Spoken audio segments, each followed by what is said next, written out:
A reading from St. Paul's letter to Ephesians, chapter 2. Brothers and sisters, you were dead through the trespasses and sins in which you once lived, following the course of this world, following the ruler of the power of the air, the spirit that is now at work among those who are disobedient. All of us once lived among them in the passions of our flesh, following the desires of flesh and senses, and we were by nature children of wrath, like everyone else. But God, who is rich in mercy, out of the great love with which He loved us even when we were dead through our trespasses, made us alive together with Christ. By grace you have been saved. And God raised us up with Christ and seated us with Him in the heavenly places in Christ Jesus, so that in the ages to come He might show the immeasurable riches of His grace in kindness toward us in Christ Jesus. For by grace you have been saved through faith, and this is not your own doing. It is the gift of God. This is not the result of works, so that no one may boast. For we are what He has made us, created in Christ Jesus for good works, which God prepared beforehand to be our way of life.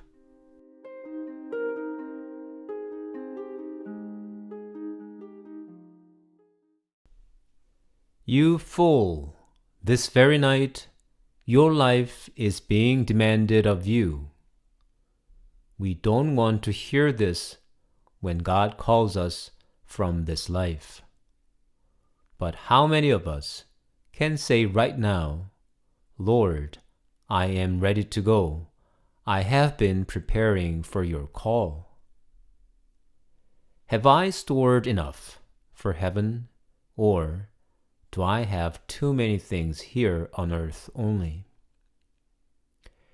St. Paul advises the Ephesians to live according to what they became at baptism, as we hear in his letter.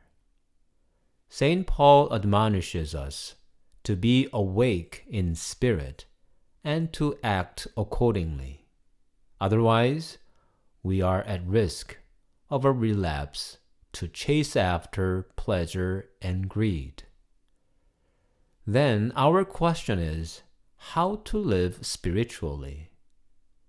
In this world, however, which becomes more and more materialistic and money-centered, is it possible for anybody to live spiritually while actively involved in this world?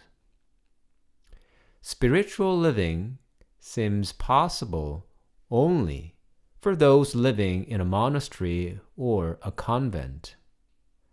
Retirees, preferably wealthy ones, may be free from worldly concerns and can concentrate on the spiritual life.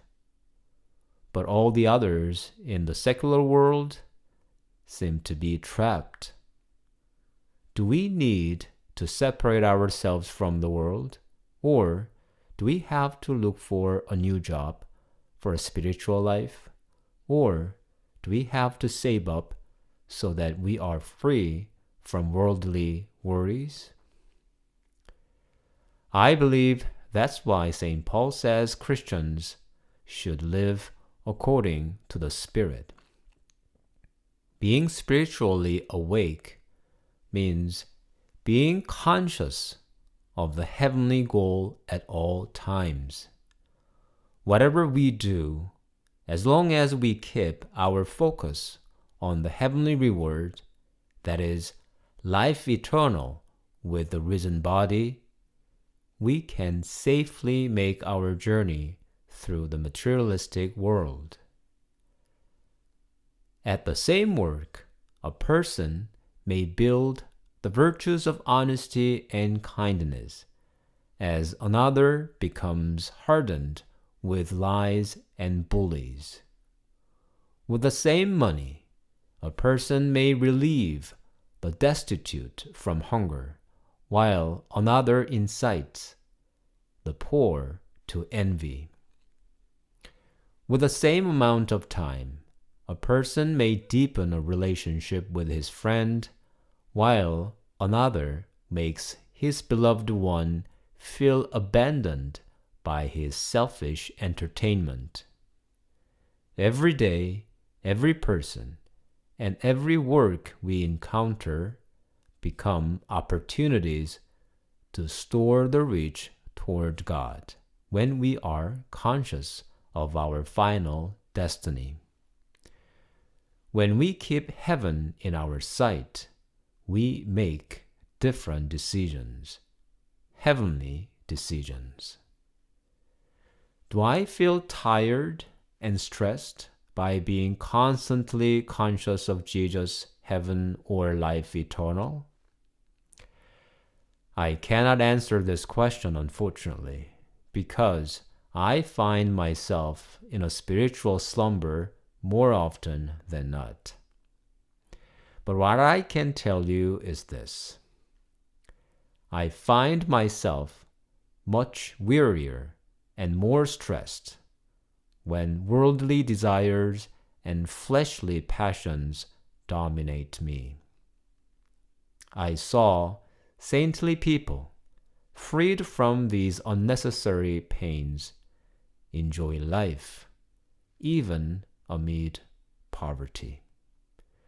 Indeed, his yoke is easy, and his burden light.